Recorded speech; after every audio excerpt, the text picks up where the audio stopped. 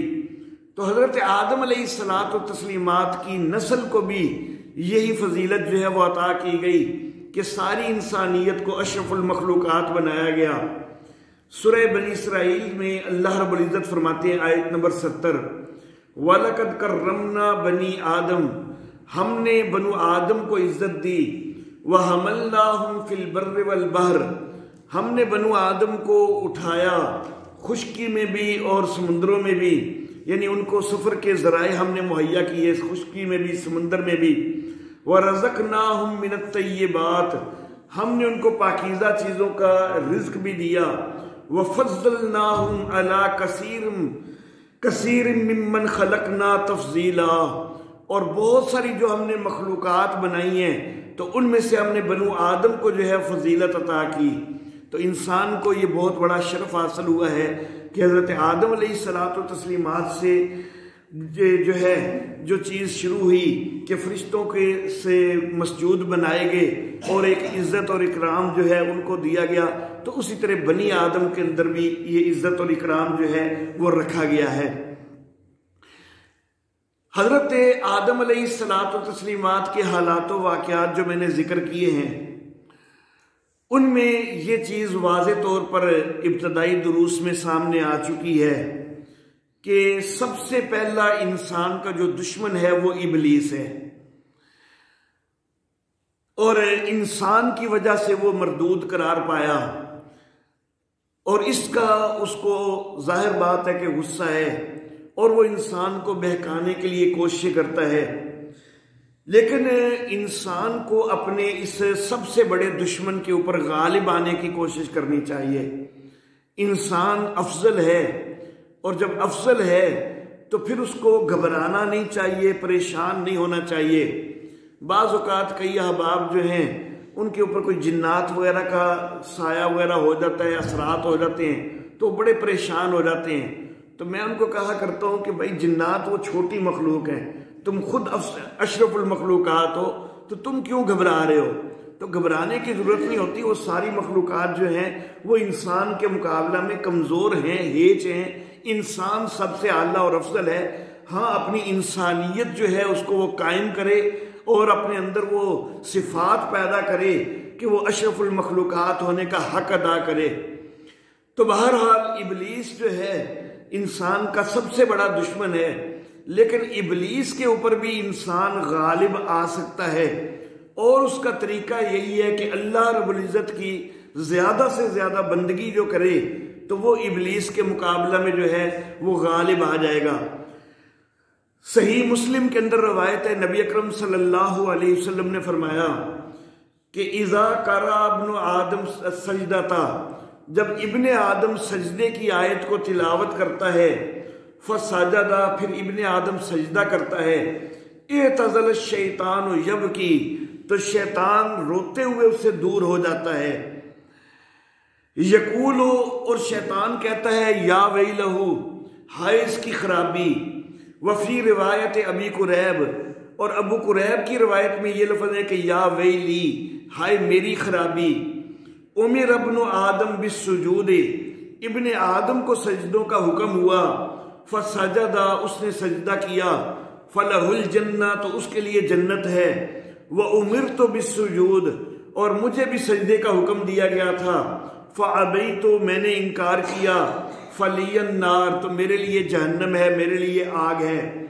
تو انسان اللہ کی بارگاہ میں زیادہ سے زیادہ سربسجود ہو تو شیطان اس سے سب سے زیادہ تکلیف میں مبتلا ہوتا ہے، سب سے زیادہ پریشان ہوتا ہے. قرآن حکیم کی آیات سجدہ جو ہیں ان کی تلاوت کے اوپر سجدہ ہو یا نماز کا سجدہ ہو، بہرحال کسی بھی سجدے سے جو ہے وہ شیطان جو ہے وہ تکلیف میں مبتلا ہوتا ہے. تو ہمیں یہی چاہیے کہ اللہ رب العزت کی بارگاہ میں زیادہ سے زیادہ ہم سربسجود رہا کریں، تاکہ اپنی شرف جو ہمیں اللہ رب العزت نے عطا کیا اشرف المخلوقات ہونے کا، ہم اس کا حق ادا کرنے والے بنے، اور شیطان جو ہے وہ ہمارے اوپر کبھی غالب نہ آ سکے، بلکہ ہم اس پر غالب رہیں۔ وآخر دعوانا